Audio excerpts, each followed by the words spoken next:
A church full of grace. The News Church.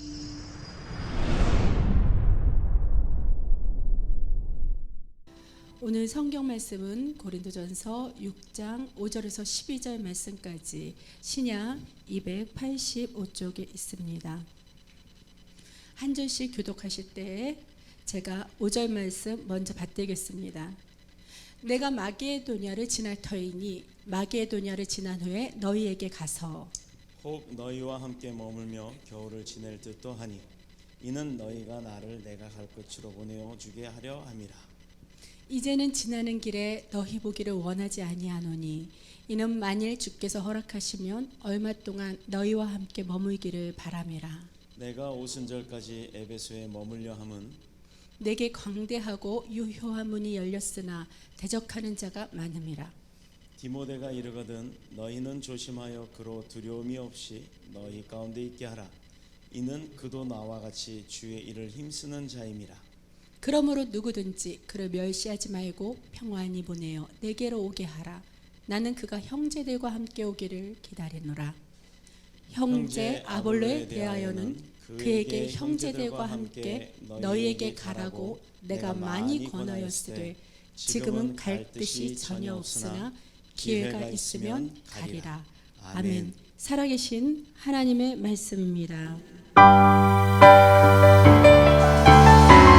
그날 주의 영이 임하여 큰 구름이 땅 위에 일어나리라. 모든 영혼 깨어 일어날 때 주 예수를 부르는 자는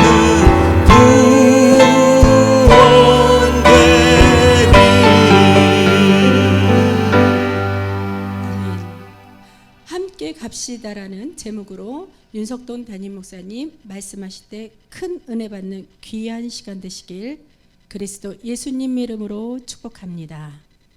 할렐루야. 한 주간도 잘 지내셨습니까? 아멘. 자, 얼굴들이 다 화사한 봄 날씨처럼 얼굴들이 다 화사하세요. 오늘 이 자리에 나오셨으니 우리 오늘 또 은혜 많이 받읍시다 하고 서로 앞뒤 좌우 여러분들한테 인사하도록 하겠습니다. 우리 오늘 서로 은혜 많이 받읍시다. 은혜 많이 받으시길 축복합니다. 자, 오늘 그 성경 본문의 말씀으로 나눌 은혜의 제목이요, 함께 갑시다입니다. 함께 갑시다. 혼자 가면 재미없죠. 혼자 가면 힘들기도 하고 외롭기도 합니다. 우리 간혹 이제 그런 예화나 그림 같은 걸 좀 많이 보신 게 있을 거예요. 어느 모래사장에 한 사람의 발자국이 막 이렇게 있습니다. 사막 가운데 너무너무 힘들었는데 이 사람이 사막 한가운데 동떨어져 있으면서 물 한 모금 못 먹고 고통을 받고 있을 때 그 어딘가 이제 오아시스를 찾아서 걸어가는 그 모습이 보여요.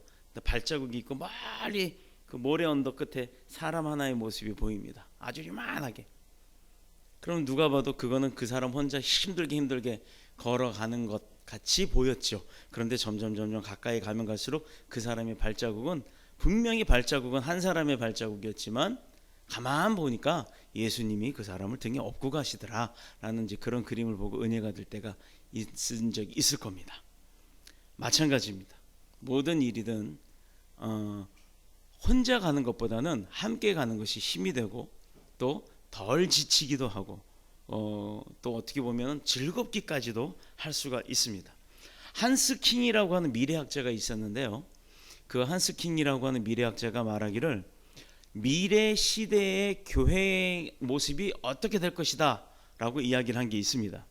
21세기가 지나 22세기의 도래가 될 때쯤 되면 하나님보다는 다른 문화현상에 관심을 더 많이 갖고 교회에 대한 관심은 오히려 그 문화현상에 대한 관심이 많아짐으로 인해 교회에 대한 관심은 낮아질 것이다 라고 이야기를 예언을 한 거죠. 어떻게 보면 미래학자니까 미래 시대는 그럴 것이다 라고 이야기를 했는데 요즘 우리가 그 모습들을 가만히 지켜보면요, 우리 교회가 추구하는 모토도 그렇습니다만 교회 문화가 세상 문화를 못 따라간다는 거예요. 나이트클럽을 가보신 분은 아시죠? 제가 이제 그 얘기 몇 번을 했는데 스피커 앞에서 붙들고서 혼자 신나서 쿵쾅쿵쾅 거리니까 그 음악에 맞춰서 그냥 거의 정신이 혼미할 정도로 흔들어대는 사람들이 있어요. 이 불 좀 켜주세요. 그렇게 정신이 혼미하게 스피커 붙들고 막 정신 나간 사람처럼 춤추는 사람이 있어요. 왜 그래요? 왜? 주집사님 왜 그래요? 음악이 신나고 자기 마음에 들고 뭔가 거기서 만족감을 얻으니까 마치 미친 사람처럼 막 이러고 있는 거예요. 그런데 만약에 교회 문화, 교회 시스템이, 교회 장비들이 그렇고 교회 찬양들이 그렇게 쿵쾅거린다면 이미 저 문에서부터 아니 저 밖에서부터 계단으로 내려올 때 이미 내 마음은 활짝 열리고 뭔지 이 소리가 뭐지 신나니까 나도 한번 가보자라는 그런 마음이 있을 거라는 겁니다. 그래서 우리 교회 마인드가 그렇게 바뀌어 갈 거예요. 교회 보세요. 지금 교회 반이 악기 시스템이에요. 얼마나 행복한 교회입니까? 그런데 왜 안 전하세요? 전해야죠. 바로 오늘 내용은 바로 그 내용입니다.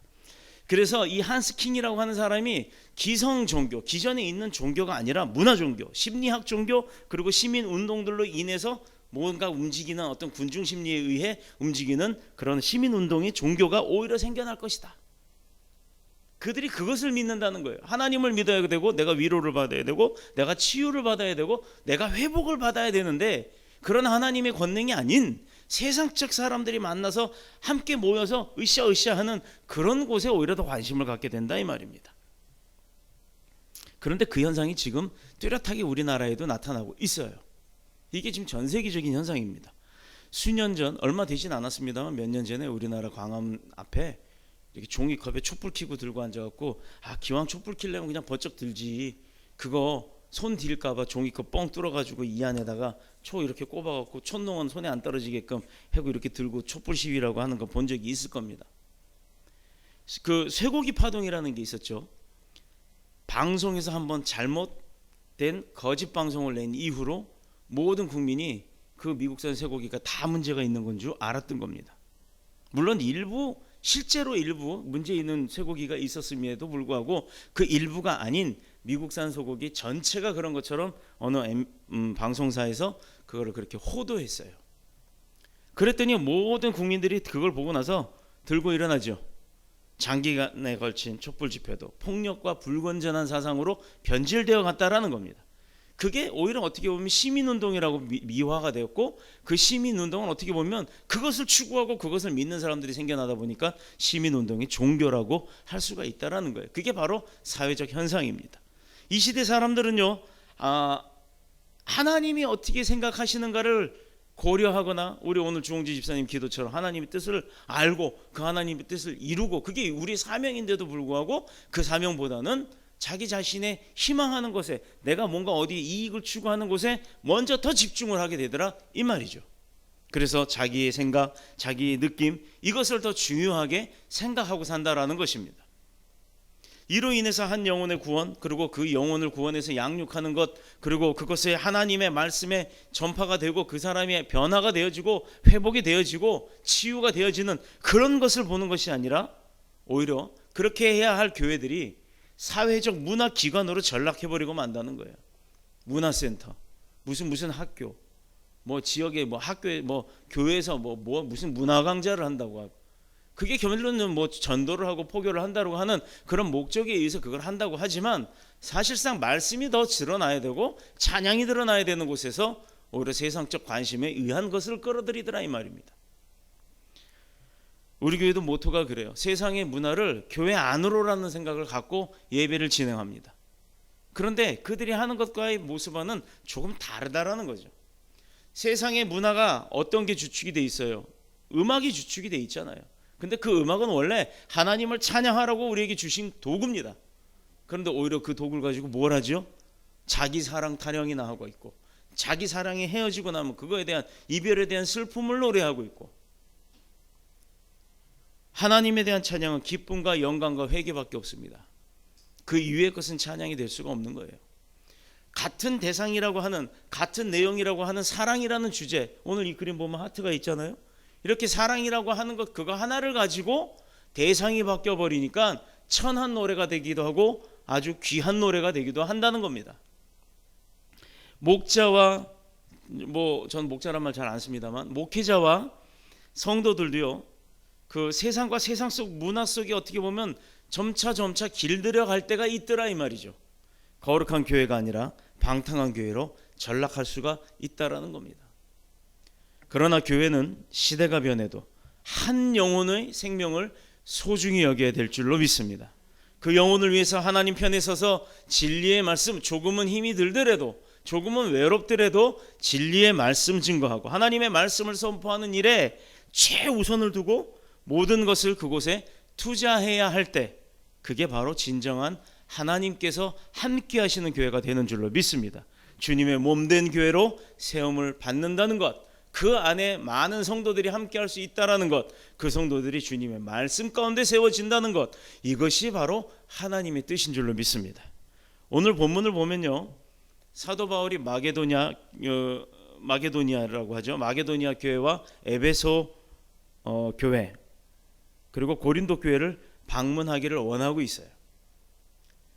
그리고 자신이 당장 고린도 교회를 방문하지 못하게 되니까 믿음의 아들 디모데를 먼저 보내겠다고 이제 서신으로 이야기를 합니다. 그런데 이 전도자 바울을 중심으로 많은 사람들이 그렇게 오고 가는 것, 그리고 이 사람 디모데를 보내는 것, 이것이 무엇 때문일까요?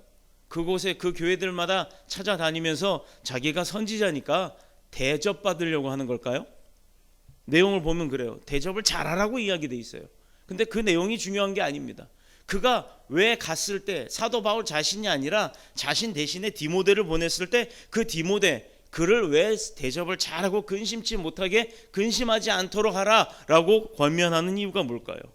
사도이니까, 사도로서 가니까 그 사람을 대접 잘 극진히 하라? 대접받으려고가 아니라는 겁니다. 한마디로 사도 바울을 중심으로 하는 그 전도자, 전도의 역할을 하는 그 사도의 역할을 하는 그와 함께 가시는 분을 대접하라라고 하는 거예요.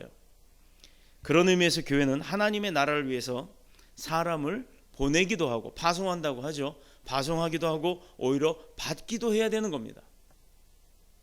기회가 되면 이형식 선교사님, 그분이 어떤 분인지는 캄보디아를 갔다 온 자매들은 알 것이고 다른 분들은 모르시는 분들도 계실 거예요.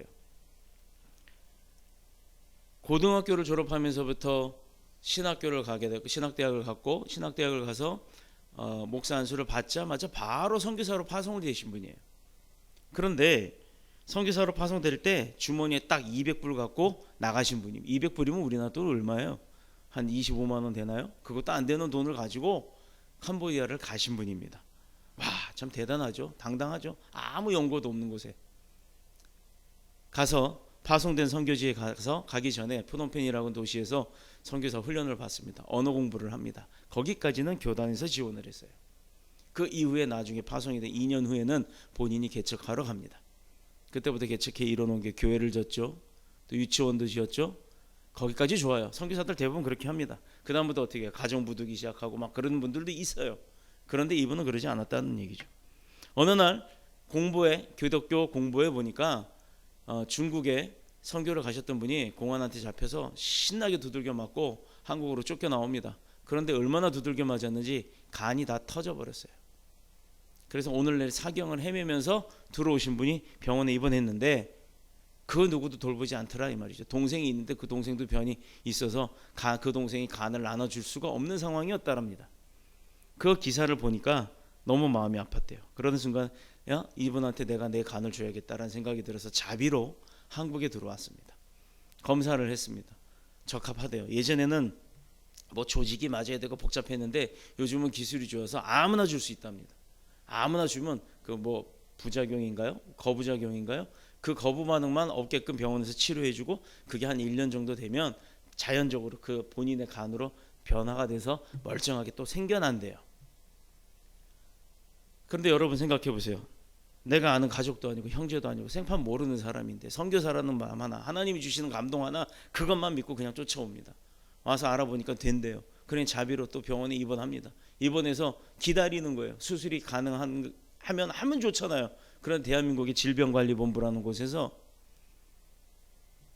그분 중국 선교사님도 이 선교사님이고 이 캄보디아 선교사님도 이 선교사님이에요. 같은 이시성을 가졌어요. 물어봅니다. 어떤 관계냐? 모르는 관계다. 근데 왜 주냐? 그냥 내가 주고 싶어서 주는 거다. 안 믿습니다. 거래가 있는지 통장부터 주변 사람들 다 조사를 하더랍니다. 그게 장장 1년 걸렸어요. 1년. 1년 동안 이분은 언제 구간에 수술이 바로 되면 바로 줘야 된다고 저기 강남이 어느 병원이에요? 거기 아산병원이에요? 거기에 1년 동안 입원해 있었어요. 그럼 그 비용은요? 물론 치료받은 거니까 뭐 병원 그 숙소비만 냈겠죠. 사경을 헤매는 사람을 그렇게 병원에 두고 질병관리본부라는 곳에서 이식 장기 매매를 하는 거 아닌가? 왜? 두 분 다 가난하잖아요. 뭐 한 사람이라도 부자면 그걸 믿었을 텐데 생판 모르는 나중에 이것저것 다 뒤지고 뭐 여기저기 교단에서 목사님들이 쫓아가서 확인시켜주고 했더니 그때서야 확인된 게 언제냐면 우리가 2018년 1월 5일 날 출국했죠. 그분이 2017년 12월 28일인가요? 캄보디아의 비자 만료가 돼서 2년 연장하러 기다리다 안 돼서 안 되나 보다 싶어서 비자 연장시키러 캄보디아를 들어가려고 그 인천공항에 딱 도착하고 저녁 비행기를 기다리는데 5시 정도에 오후 5시 정도에 7시 비행기인데 문자가 딱 오더랍니다. 통과됐습니다. 수술하십시오. 근데 이분은 캄보디아를 가야 되잖아요. 그래서 갔습니다. 우린 1월 5일 날 선교팀이 들어갑니다. 전교인이 다 간다고 그렇게 다 얘기해놓고 맞이할 준비를 거기서 하고 있는데 이분은 도로 나와야 되는 상황이에요. 그래서 우리가 갔을 때 이영식 선교사님은 한국에 들어와서 수술을 했고 입원을 하게 됐고 그래서 이윤주 선교사님과 우리가 사역을 마치게 된 겁니다. 이런 분이에요. 그런데 여기 세잉 희익이라는 자매는 그 교회에 다니는 바로 교회 옆집에 사는 집사님의 딸이에요. 아들 하나는 오토바이 사고로 죽고 딸내미는 그날 부러졌던 그 다리가 푸놈펜에서 제일 큰 대학병원에서 수술을 했는데도 3년이 지난 상황에 우리가 선교팀이 들어갔는데 다리가 붙질 않는 거예요. 굽히지도 못하고 걸을 때도 보면 쩔뚝쩔뚝 거립니다. 그래도 그때는 그나마 걸어 다녔어요. 우리가 들어오고 나서 1년이 지난 때쯤 이 아이가 걷는 것조차도 힘들어할 정도로 상태가 심각해졌습니다. 그래서 선교사님이 그때도 우리에게도 그 이야기를 했어요. 혹시 한국의 의료선교팀 아시는 분이 있습니까? 왜요? 이 아이를 좀 수술시켜주고 싶은데 수술비가 만만치 않을 것 같아서 좀 알아보고 싶어요. 인천 기독병원에 내가 목사님을 알긴 하는데 그 목사님도 해외 선교를 하시긴 합니다만 내가 장담은 못하지만 한번 연락은 취해볼게요. 우리가 7년을 그 교회 인천 기독병원을 사역을 했는데 그 목사님이 그럴 만한 권한이 없다고 얘기를 하시더라고요. 그래서 안타깝지만 우리가 할 수 있는 것은 없는 것 같습니다. 어떻게 나중에 또 알아보시고 좋은 기회가 있으면 우리도 돕겠습니다 라고 약속을 하고 왔어요. 그런데 그 아이가 제주도의 어느 교회를 통해서 또 제주 의료선교팀을 통해서 근데 아쉽게도 제주도에서는 수술할 수 있는 방법이 없어서 그 광주 기독교원에 그 핀을 뺄 수 있는 기계가 있대요. 그래서 이번에 거기서 수술을 마치게 되었습니다. 하나님의 은혜로 물론 기독병원에서 큰 도움을 주신 거죠. 병원의 실재료비만 받고 나머지 비용은 의료진의 뭐 수술비나 뭐 이런 일반 비용은 아예 안 받았습니다. 그래서 수술비만 800만 원 정도, 600만 원 정도 들었다 그랬죠. 600만 원 들어가고 오며 가며 또 여기서 써야 되는 나머지 식대니 뭐니 이런 경비 해갖고 지금 근 1000만 원 정도로 그 수술을 지금 마치게 되었어요. 어저께 갔다 왔습니다. 4시간 굉장히 멀더라고요. 4시간 가까이 내려가면서 몇 번의 마음속에 움직임이 있었습니다. 하나님께서 가라고 하니까 갑니다. 정말 기쁩니다. 그런데 굳이 이렇게 가야 될까요? 아닙니다. 가겠습니다. 가다가 조금 더 힘들고 길이 막히고 그러면 내일 주일인데 이걸 꼭 가야 되나요? 아마 한 4-5번의 그런 갈등이 있었어요. 그럼에도 시작한 거니까 갑니다 하고 갔어요. 갔는데 그 아이를 보게 되는 순간 물론 뭐 지금 한국에 들어와서 피부가 까무잡잡한 아이인데도 목욕을 한 번도 못했어요. 피부가 하얗게 각질이 일어날 정도로 그래요. 얼마나 지저분하겠어요. 그런데 그렇지가 않더라고요. 얼마나 반가워하고 얼마나 고마워하니 눈이 빨개지더라고요. 그 또 옆에 있던 언니는 이제 아기 난 지 얼마 안 돼요. 애가 한 4살인가 밖에 안 되죠. 그 4살 된 아이를 남편하고 놔두고 혼자 와서 그날 한 달간 이제 직장도 잃을 판이에요. 동생을 이제 케어를 합니다. 근데 그 언니는 얼마나 또 기특한지 우리 큰애하고 나이가 동갑이더라고요. 그렇게 보면 이렇게 온 게 하나님의 뜻이 있었구나. 힘들었지만 또 올라갈 게 걱정도 되지만 그래도 기쁨으로 그 사역을 감당하고 나서 올라올 때는 그냥 스스로 콧노래가 나오더라고요. 바로 이게 하나님의 마음이지 않을까? 우리나라 사람도 아니고 그렇게 잘 아는 자매도 아니지만 한 번 선교 때 만났던 그 인연으로 우리가 도네이션도 하고 또 가서 그렇게 위로도 하고 얼마나 외로웠었는지 우리가 이제 가야 될 때쯤 되니까 애가 막 얼굴이 우그락불그락 삐질라 그래요. 말이라도 좀 소통이 되면 좋겠는데 선교사님 통해서 대화를 해야 되고 그래도 눈빛이나 행동 같고 다 대화가 되더라고요. 바로 이게 하나님의 은혜고 하나님의 사랑이지 않을까 싶습니다. 물론 혼자 갔으면 어려웠을 거예요. 안 목사님이 운전도 대신 해주고 또 그렇게 교대로 운전하면서 왔다 갔다 했습니다. 바로 그거예요. 우리 형편이 어떻든 간에 또 우리 상황이 어떻든 간에 하나님이 가라고 할 때는 그냥 가는 게 맞더라고요. 왜? 하나님이 함께 가셨으니까. 그런데 그런 은혜가 우리 가운데만 있는 게 아니죠. 저와 여러분들 가운데도 있을 줄로 믿습니다. 모든 것은 어떤 형편에도 하나님의 말씀은 가라 하고 명령을 하면 가야 되는 거예요. 근데 우리가 가지 못한다는 거. 아까 참 오늘 대표기도 때 짧지만 정말 오늘 말씀의 핵심을 다 하셨어요. 하나님의 말씀에 순종하여 가기만 하면 하나님의 축복과 은혜가 임한다는 것 압니다. 알아요. 그런데 가지 못해요. 왜? 이게 더 앞서가기 때문이라고 오늘 기도로 고백을 하셨어요. 대부분의 사람들이 그렇죠. 물론 저도 그랬다 이 말입니다. 이유가 뭐냐? 우리의 현실 아주 가까운 곳에서 그 문제를 한번 살펴보면요, 주일날 전도하자 교인들 나갑니다. 시장과 역 주변 그리고 거리 공원 피켓 들고 띠 메고 가지요. 그리고 가정집을 향하면서 전도지를 들고 다니는 곳도 있어요. 그런데 절대로 안 나가는 사람들이 있어요. 이런 핑계 저런 핑계, 나가더라도 불만이 있고 전도에 소극적인 사람들이 있습니다. 이유는요, 전도하는 것이 어떻게 보면 내 입장에선 창피하기도 하고 어떻게 보면 손해라고도 생각하기 때문이에요. 가려면 목사님부터 시작해서 다 같이 전부 나가야 되는데 왜 나만 나가래? 왜 우리 팀만 나가라 그래? 막 이렇게 할 때 있어요. 전도 나가면 창피하다고 생각하기 때문이에요. 왜? 남들이 저런 거 뭘 저런 걸 하고 있어? 라고 할까봐, 취급을 당할까봐 그렇게 생각하기 때문입니다. 예수쟁이, 멍텅구리, 바보, 심지어는 미친 사람 취급받고 어리석은 사람으로 취급받게 생각한다고 하기 때문이에요. 제가 오래전에 주집사님이 우리 교회 오시기 전에 다른 교회를 섬길 때 여기 바로 신기촌 시장 거기 무슨 은행이요? 기업은행인가 신한은행 그 앞에서 통기타 치면서 막 그러면서 그 찬양하면서 전도하는 모습을 본 적이 있어요. 세례요한이 저러지 않았을까? 저는 차를 타고 반대로 가면서 인사도 못하고 우측으로 지나갔는데 만약에 세례요한이 그때 기타를 들고 있었다면 저러고 다니지 않았을까 하고 생각해 본 적이 있습니다. 그런데 그런 대단한 분이 우리 교회 오신 거예요. 얼마나 감사해요. 하나님께서 함께 가라고 그렇게 보내주신 줄로 저는 믿습니다. 그러니 나가봐야 헛수고다라고 생각하는 사람이 나간 거하고 그렇게 광야 같은 곳에 그 많은 사람들이 손가락질할지도 모르는데 그곳에서 기타 치면서 찬양하는 그 믿음으로 나간 거하고 어떤 결과가 오겠습니까? 다르죠. 당연히 다릅니다. 큰 교회 다니면 이런 고생하지 않아도 되는데 왜 나를 이 작은 교회에 보내서 왜 이 고생을 시키는가? 왜 하나님은 당신 능력으로 사람들을 직접 보내주지? 야, 저 뉴스보험교회 꽉 차라! 그러면 다 찰 거 아니에요. 말씀으로 세상을 만드신 분인데. 그런데 왜 그렇게 안 하고 우리가 직접 나가서 증거를 하게끔 하시는지.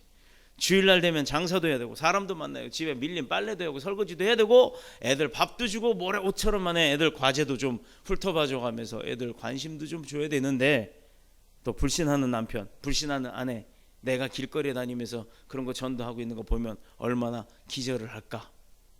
이런 생각할 수도 있겠죠. 왜 하나님은 나의 마음을 모르시고 목사님조차도 내 마음을 모를까? 이렇게 불평이 생길 수 있습니다. 그러나 우리가 어떻게 생각하고 어떤 환경과 조건에 처해져 있다 하더라도 하나님께서는 우리가 나가서 전도하기를 원하신다는 게 그 뜻이라는 겁니다. 가까이에서는 이웃에게, 멀리에서는 5대양 6대주까지 우리가 비행기 타고 가요. 그냥 갑니까? 기도하고 준비하고 가는 거예요. 그때 누가 가시죠? 목사님 가고 성도들 가고 선교팀 가고 찬양팀 가고 등등등 가지만 제일 중요한 분 하나님이 함께 가신다는 것, 우리가 그걸 잊으면 안 된다는 겁니다. 그런데 멀리 가면 갈수록 그 큰 사역을 하면 할수록 우리는 더 많은 희생과 어려움을 각오해야 한다는 거예요. 제가 찬양학교 훈련을 받을 때 하스데반 선교사님은 그 온누리교회 하스데반 선교사님 하영주 목사님 동생이죠. 그분은 무릎 꿇고 기도하는데 엄청 많은 시간을 할애를 합니다. 그분이 어느 집회 장소 가면 몇천 명 모이는 건 기본이에요. 그런데 다들 그러죠. 찬양팀으로 쓰면서 야, 저분은 이름 명성이 있어서 알려져 있어서 인기가 있어서 저분이 하는 집회는 수많은 사람이 모인다. 그 뒷면은 못 보셨죠. 그가 얼마나 많은 기도를 하는지, 그분이 얼마나 많은 눈물로 준비를 하는지, 그것은 아무도 모르는 거예요. 무대에 선 가수들 화려한 것 같죠? 그 가수가 한번 데뷔하기 위해는 보통 10년을 연습생, 후보생 그런 생활을 해야 한답니다. 보여지는 것보다 보이지 않는 것이 더 많은 헌신과 노력과 수고가 있었다라는 것, 이것을 우리가 놓치고 있을 때가 있다라는 거예요. 하나님은 우리가 선교를 가기를 원하시고 전도하기를 원하시고 지금도 수많은 선교사들, 평신도 사역자들, 단기 선교팀들을 보내고 계십니다. 왜죠? 하나님은 어떤 하나님이에요? 분노의 하나님, 질투의 하나님이라고 성경에 쓰여 있습니다. 그러나 우리에게 다가오시는 하나님은 저주의 하나님이 아니에요. 사랑의 하나님입니다. 그들을 사랑하시기 때문에 우리를 보내는 거예요. 그나마 그들은 하나님을 알지도 못해요. 우리는 그나마 우리가 하나님을 알기 때문에 하나님이 우리를 쓰시겠다는 겁니다. 근데 그냥 쓰시냐고요. 쓰고 나면 어떤 대가가 있는지는 우리는 몰라요. 우리가 그 대가 때문에 가는 건 분명히 아닙니다. 쓰임 받는 그것조차도 수많은 하나님의 백성들 가운데 내가 쓰임 받는다는 것, 그게 얼마나 감사하고 기쁜지 모르죠. 해보신 분들은 알 겁니다. 지금도 세상에는 산을 넘으면 또 큰 산이 나오는 것 같은 고통과 어려움 속에서 구원의 길을 알지 못하고 방황하는 사람들이 있어요. 우리 찬양할 때 그러잖아요. 너에게 평안을 주노라. 우리가 하나님한테 받을 게 뭐가 있겠습니까? 내 마음이 평안하고 내 가정이 평안하면 그거 이상 최고가 어디 있어요?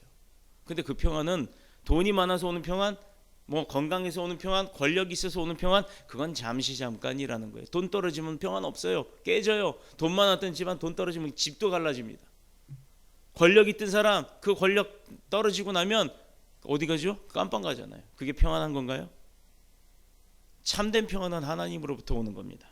그런 평안이 가정에 임할 때, 직장에 임할 때, 나에게 임할 때 내가 승리하는 겁니다. 하나님은 이 사람들을 사랑하시기 때문에 그래서 오늘도 그 많은 믿지 않는 그런 불쌍한 영혼들을 구원하라고 우리를 보내주시는 줄로 믿습니다. 나가서 복음을 전한 전도자들에게는 어떤 그러면 상급이 있느냐? 생명의 면류관이 온다는 거죠. 나라에서 주는 왕관, 미스 코리아라고 쓰는 왕관, 그런 게 중요한 게 아닙니다. 올림픽 금메달 하나 얻으려고 그 사람이 태어나서부터 올림픽에 나가서 금메달 따려고 얼마나 많은 노력을 합니까? 운동하는 선수들 보세요.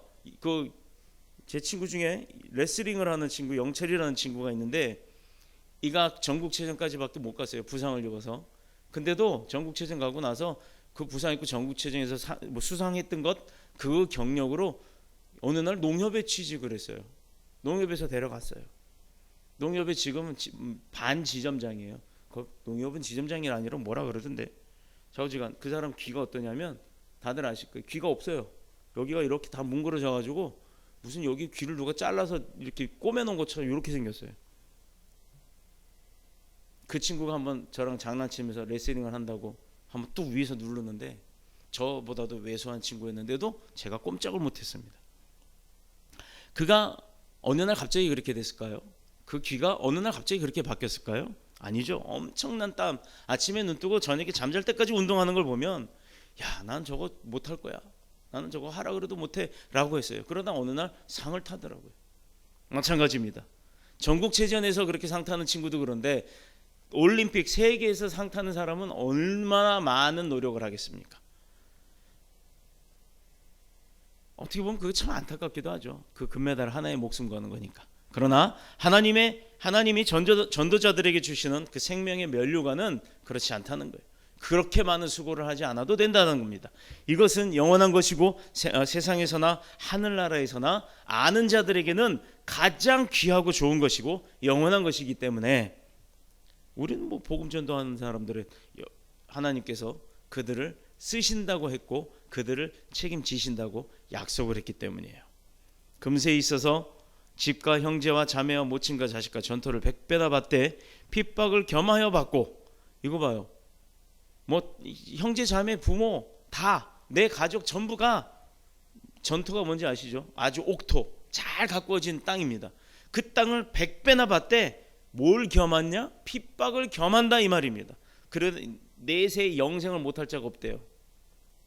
죽고 나서도 영원히 산다는 겁니다. 이게 마가복음 10장 30절의 말씀이에요. 어떤 자들에게? 전도하는 자들에게. 하나님은 우리로 복음을 들고 가게 하시고 나가서 전하게 하시면 우리를 향하신 하나님의 특별한 계획이 있기 때문입니다. 그래서 이 엄청난 축복을 약속하신 거예요. 못 믿겠으면 찾아보세요. 마가복음 10장 30절이요. 어떤 사람에게 그런 축복을 주는지. 그러나 우리 혼자의 힘으로는 어렵다는 겁니다. 이 전도의 사명도 혼자의 힘으로는 온전히 감당할 수가 없어요. 그래서 하나님은 우리를 도우시려고 아들 예수 그리스도를 이 땅에 보내신 겁니다. 또 우리 가까이 오셔서 천국 복음 전하는 모습을 12제자에게 보내셨고, 야, 예수님이 벌써 다단계를 시작하신 거예요. 12제자가 또 12제자, 그 12제자가 24제자, 64제자, 128제자, 256제자, 258인가요? 1024, 2048, 5096, 그 다음에 12500까지. 이렇게 수도 없이 일어난 2000년 동안 다단계 사업이 여지껏 성공을 한 회장님이잖아요. 안 그래요? 맞죠? 그러니 지금 저와 여러분이 그 예수 그리스도 하늘나라 천국이라고 하는 다단계 안에 들어가 있는 거예요.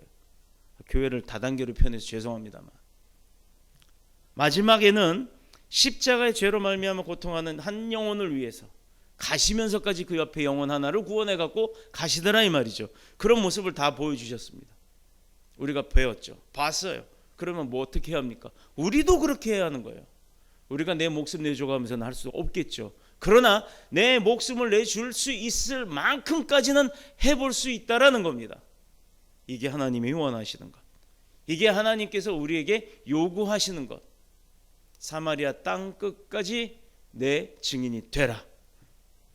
또 연약한 가운데서도 가라고 명령받고 나가는 전도자들을 도우기 위해서 그 다음에 주신 게 성령의 능력입니다.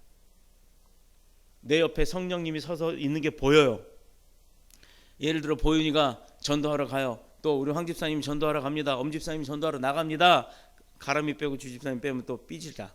두 분도 같이 전도하러 갑니다. 그런데 전도하러 간 사람 옆에 성령님이 호여몰건하게 서 있어요. 그러면 사람들이 올까요 안 올까요? 와, 성령님이다 이러고 올까요? 안 와요. 귀신인 줄 알고 쫓아 도망가죠. 저 사람 옆에 귀신 붙었어. 이 아마 그럴 겁니다. 그런데 우리는 어때요? 사람이 귀신의 힘을 얻고 딸랑딸랑 종치는 그 무당도 요령 불러내면 갑자기 틱 하고 눈빛이 바뀌고 반말 막 해. 이상하게 반말을 해요. 그 사람들. 반말하면 영성이 있나요? 아닙니다. 그 귀신 잡신들을 들린 사람들 얘기해보면 막 눈도 휘비덕하고 뭐 이렇게 째려볼 대로 째려봐가면서 너 그렇게 하면 안 돼! 막 이렇게 얘기하죠. 그 왜 그럽니까? 그러고 나서 펑펑 울면서 아이고 내 딸아, 내가 네 마음도 안다. 아주 심리를 잘 이용하죠. 예수님은, 하나님은, 성령님은 우리를 돕는 분이지 우리를 부리는 분이 아니라는 거예요. 그 차이가 있다는 겁니다. 그래서 우리 옆에 성령님이 계실 때 그 무당들도 귀신의 힘으로 힘이 나는데 우리는 성령님의 힘이 우리에게 임하면 우리는 어떤 힘이 날까요? 그 귀신은 아무것도 아니죠. 바로 이런 게 차이가 있다라는 겁니다. 지혜를 주시고 능력을 주시고 권능을 주시고 그러고 나서 우리를 보내시는 거지 그냥 우리가 나가는 게 아니라는 거예요. 그래서 우리가 전도할 때 여기서 항상 기도하고 나갑니다. 그 이유가 뭐죠? 성령님 나랑 함께 동행해 주셔서 담대함을 얻게 해주세요. 내가 세상에 나가면 창피할 수 있어요. 나 아는 사람이 너 여기 왜 다녀? 막 이럴 수 있어요? 아니면 네가 우리 집안은 불교 집안인데 너 어떻게 교회에서 전도하고 있어? 이렇게 얘기할 수 있습니다. 그러나 성령의 도우심이 있다면 내 눈빛이 그들을 다 붙드는 거예요. 내 눈빛과 성령의 동하심의 그 권세가 이미 그 사람들의 마음을 다 문을 활짝 열기 때문에 그런 소리 안 나오게 만드는 겁니다. 전도해봐서 알잖아요. 이 앞에서 서서 우리는 오는 사람 줘요. 가는 사람 붙들지 않습니다. 그런데 오는 사람 주면 단 한 사람도 여러분들 할머니 권사님들 옆에 열심히 전도하죠. 참 그분들의 음성 잘 들어야 되는데 어떻게 해요 사람들? 종이 전도지 딱 주면 딱 보고 딱 예 하고 받아놓고 가다가 좀 이따 던져버리고 가요. 그래서 딱 10m만 벗어나면 바닥에 교회 전도지가 넓이하게 늘어집니다. 그런데 우리 교회 거 한번 보세요. 10m가 아니라 100m, 1km를 가도 비닐 그 씌워놨던 비닐조차 하나 떨어져 있는 걸 못 봤습니다. 왜일까요? 다 가져간다는 거예요. 그 안에 밴드가 들어있기 때문에. 약장사 같아. 10대부터 50대 장년까지 이르기에 4가지의 말씀이 들어있는 전도지입니다. 그런데 이 전도지 타이틀은 읽고 싶은 전도지예요. 모양도 이뻐요. 토닥토닥 마음의 위로함을 받아야 될 사람들 그 딱 보면 느낌이 올 때 그걸 주는 거예요. 그러면 이 뒤에 뭐가 있죠? 밴드가 케이스에 이쁘게 포장이 돼서 들어있어요. 이 밴드의 이 사용처는 뭐냐면 상처를 싸매는 겁니다. 육의 상처도 싸매고 말씀을 통해서 영의 상처도 싸매라고 여기다가 기도하고 그렇게 해서 나눠주면 보기에도 예쁘고 필요한 게 있기 때문에 가다가 와서 하나 더 주세요라고 하는 분도 있어요. 뭘까요? 왜 우리 교회가 이렇게 전도를 하는데 중요한 것은 상품 때문에 가져갔든 뭐가 됐든 그 사람이 가져가면 이건 분명히 뜯어볼 때 분명하게 읽어보게 됩니다. 그리고 밴드도요 딱 붙이고 나면 말씀이 쓰여져 있어요. 이렇게 좋은 전도용품을 가지고 우리가 전도할 때 자신감 있게 주세요. 당당하게 주세요. 내가 내 아버지 자랑하는 거죠. 남이 내 아버지 자랑하는 게 아닙니다. 우리가 내가 나를 자랑하면 교만하다고 얘기합니다. 그러나 내가 내 아버지 자랑하는 건 교만한 게 아니에요. 우리 아버지가 자랑스러운 겁니다. 내 집안이 대단한 겁니다. 나와 내 집안, 내가 믿는 내 아버지의 집, 우리 모두 가족이에요. 그러니 우리 모두 가족이 다 대단한 분들인 겁니다. 누구 하나 초라한 분 없어요. 예수 믿으면서도 우리 인생이 뚫리지 않고 계속 어려움을 겪는 사람들이 있죠. 원하는 것은 이루어지지 않고 원치 않는 일들이 자꾸 일어납니다. 혼자 힘으로 감당하기 힘들어요. 꼬리에 꼬리를 물고 일들이 벅차게 옵니다. 제가요 한때 우리 학원 마이너스 통장에서 대출 1,000만 원 받아갖고 했죠. 근데 대출 1,000만 원 받았는데 세우는데 들어간 돈은 더 커요. 그러니 빚을 졌죠. 아이들이 한 명도 없는 학원을 만들어서 저녁에는 신발 구두 밑창이 다 그 계단 올라다니면서 전단지 붙이고 다녔더니 한 2달 하니까 그 구두가 구멍이 뚫리더라고요. 바닥이. 그것도 계단 이렇게 모서리 밟는 부분이. 근데 그거 살 돈도 없어서 말도 안 하고 신고 다녔어요. 근데 비가 오면 어떻게 되겠어요? 양말이 다 젖죠. 젖다 못해 한 2시간쯤 비 맞고 그러고 빗길을 걸어 다니면요 발이 퉁퉁 붓더라고요. 세상에 싸구려 양말 신었더니 양말에 물이 빠져갖고 발이 보라색이 돼요. 그래서 그때 제 별명이 보라돌이었습니다. 그런 추억이 지금은요 감사하죠. 그렇게 노력했더니 맨날 전단지 붙이면 아저씨가 쫓아와서 막 뭐라 그래요. 이런 거 붙이면 안 된다고. 아우 죄송합니다. 다음엔 없는 돈에 야간에 그 대리운전 기사들 태우고 다니면서 번 돈 가지고 바카스 한 병씩 갖다 주면 그 다음부터는 붙이면 슬쩍슬쩍 눈 감고 자기 못 본 척해요. 이건 벌써 목사가 뇌물을 써봤어요. 그리고 나서 머리에 아이디어가 생겼습니다. 전단지 뒷면이 백지였어요. 프린트에다 다 집어넣고 구청에서 나눠준 쓰레기 버리는 날 뭐 화요일 목요일 뭐 하는 그런 안내지가 있었어요. 그걸 똑같이 만들어서 뒤에다 복사를 했습니다. 그리고 나서 전단지를 뒤로 붙였어요. 그 복사지가 나오게끔. 그때 어느 아주머니가 보면 막 뭐라 그러던 아주머니들이 어느 날은 그래요. 아이고 그 동사무소에서 나오셨어요? 고맙습니다. 하나 더 주세요 하고 받아가더라고요. 아이디어, 생각이 바뀌니까 이게 하나님의 지혜였던 거예요. 그냥 무식하게 몸으로 그냥 계단으로 다니면서 전단지 요구 넘어가면서 사람의 방법으로 뇌물 써가면서 그렇게 했던 것하고 하나님이 주신 지혜로 뒤에 내용을 바꿔놓으니까 어떻게 해요? 더 달래요. 그 붙이는 거 누구도 뭐라고 안 하고 땅바닥에 굴러다니는 걸 못 봤습니다. 아마 오래되신 분들 중에 지금까지 냉장고에 그 붙여놓은 분이 있을 수도 있어요. 근데 오래되니까 전단지 배경이 그게 인쇄물이 뒤로 다 드러나더라 이거죠. 그래서 뒷면에 오히려 안정수 음악학원이 까맣게 보이더라고. 지금 제가 갖고 있는 전단지가 있습니다. 바로 이거예요. 사람이 자기가 원하는 일을 아무리 힘쓰고 애써도 이루지 못하게 될 때는 그건 하나님의 뜻이 있는 겁니다. 사람이 지금의 일에 자기가 할 일이 아니라는 것, 내가 지금 하고 있는 게 잘못될 수도 있다라는 것. 그렇다면 잘못된 게 뭔지를 빨리 파악을 해야 돼요. 그래서 그 파악되고 잘못된 거라면 그건 안 하는 게 낫습니다. 지금 우리 주집사님이 사업을 시작을 했어요. 전국을 다니면서 그 아주 획기적인 제품이에요. 이번에 우리 부활절 때 하나씩 선물로 나눠준 그건데, 이번에 통계가 또 나왔습니다. 오페러스를 타고 출발할 때 그래서 그 입구까지 기름이 꽉 채워서 갔어요. 그리고 갈 때 안 목사님 웬일로 우리 윤 목사님이 이렇게 천천히 가시나 했죠. 110km로 갔습니다. 처음부터 끝까지. 눈금이 반도 안 달았어요. 4칸 중에 반도 안 되고 한 칸하고 2칸째 반밖에 안 썼는데도 270몇 킬로를 가가지고 광주에 도착을 했어요. 올라올 때 한 번 더 체크해 본다고 또 가득 넣었습니다. 그리고 160km 밟고 올라왔어요. 어떤 일이 벌어졌느냐? 그래도 별반 차이 없더라는 거죠.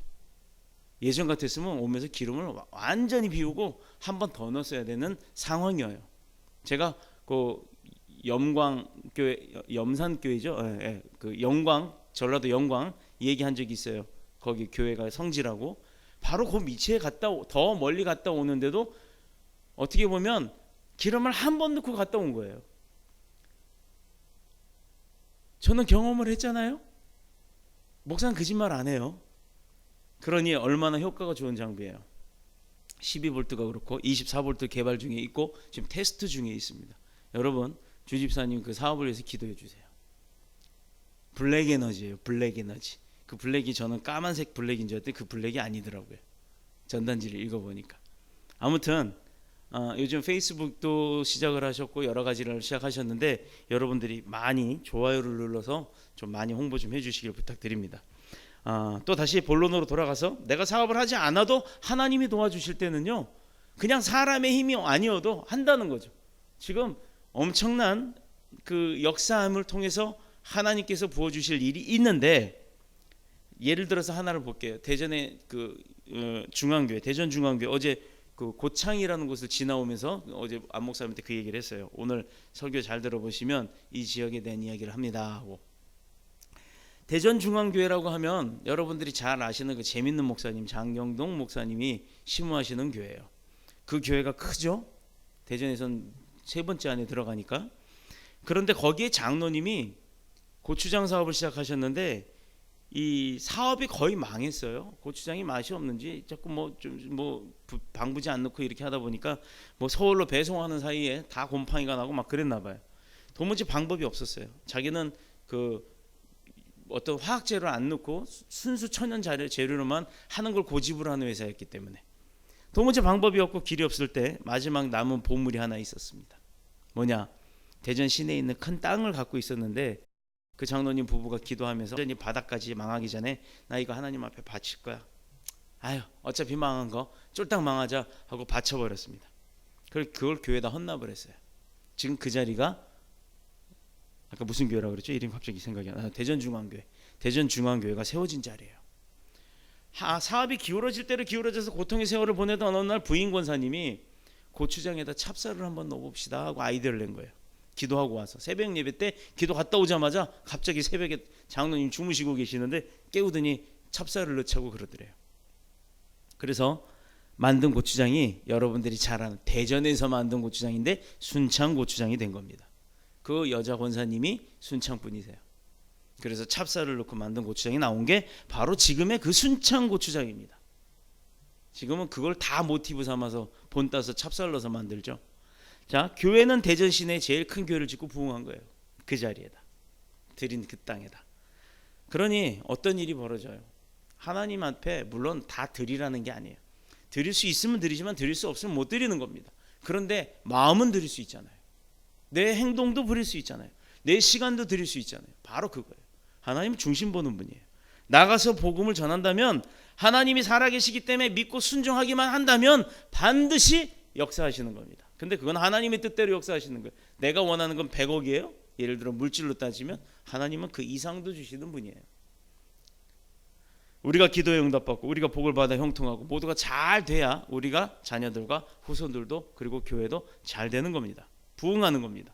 하나님께서는 가라는 그 말씀에 순종하여 나가서 복음을 전하는 자들에게 분명히 축복하신다고 그 뜻을 반드시 이루게 하시는 줄로 믿습니다.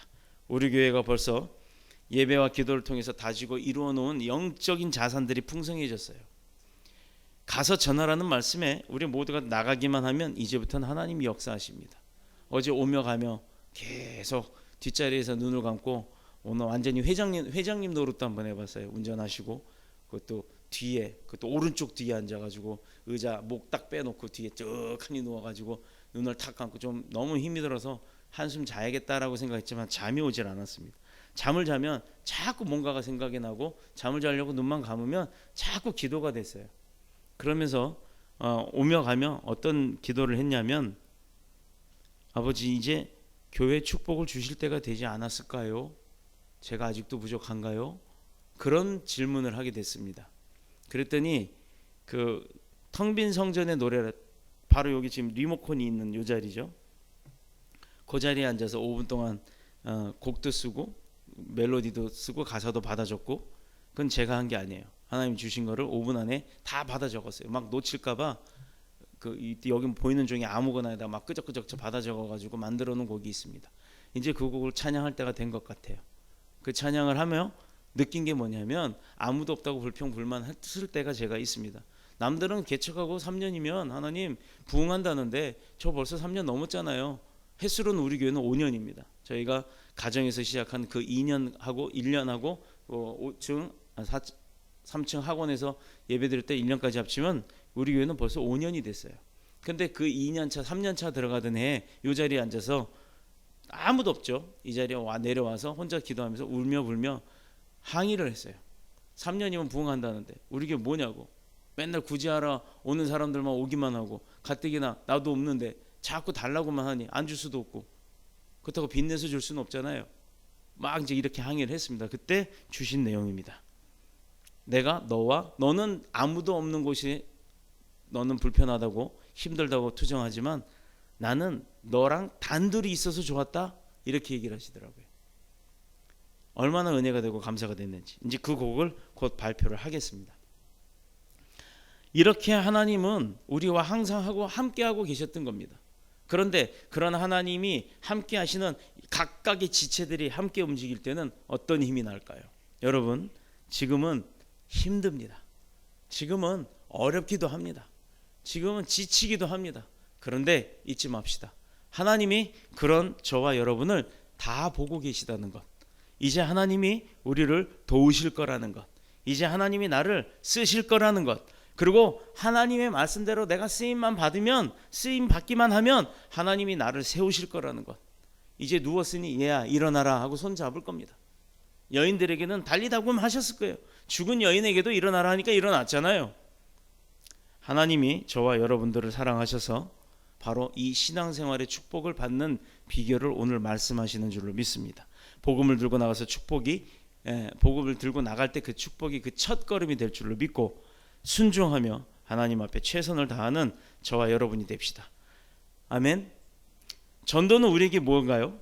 디모데전서 1장 3절. 전도는 우리 구주 하나님의 명대로 내게 맡기신 것. 그리고 골로새서 4장 3절에 나가서 전도하는 자들에게는 어떻게 하신다? 전도할 문을 우리에게 열어주신다. 그냥 우리 몸만 움직이면 되는 거더라고요. 뭐 그 사람 꼭 붙들고 와야 되는 게 아니에요. 예수 믿으라고만 전하면 돼요. 그가 믿고 안 믿고는 하나님의 뜻이에요. 그리고 그가 받고 안 받고도 중요한 게 아니에요. 주면 거의 다 받으니까. 그리고 그가 받으면 그냥 기도만 하세요. 하나님 저 사람 예수 믿게 해주세요 라고 속으로 기도만 하시면 그 사람들 다 오게 됩니다. 하나님이 분명히 하시기 때문에. 전도에 보면 기쁨이 있다라는 거죠. 또 그가 실제로 왔을 때 우리는 정말 10년 만에 만난 친구를 환대하듯이 그렇게 맞아주시면 되는 거예요. 왜? 사랑의 주님에게 우리가 받은 게 있으니 우리도 그 사랑을 나누면 되는 겁니다. 하나님은 우리가 편안히 먹고 살라고 보내신 것이 아니라 하나님을 모르고 불쌍히 죽어가는 그 영혼들, 그 사람들을 구원하라고 보내셨기 때문에 전도하면 지금 당장 막힌 문들이 다 열릴 줄로 믿습니다. 모든 고난이 불러가고 이 시간부터 전도하는 사명자들에게 주시는 하나님의 능력과 축복이 넘치시기를, 그런 저와 여러분이 되시기를 그리스도 예수님의 이름으로 축원합니다. 축복합니다. 자, 기도드리겠습니다.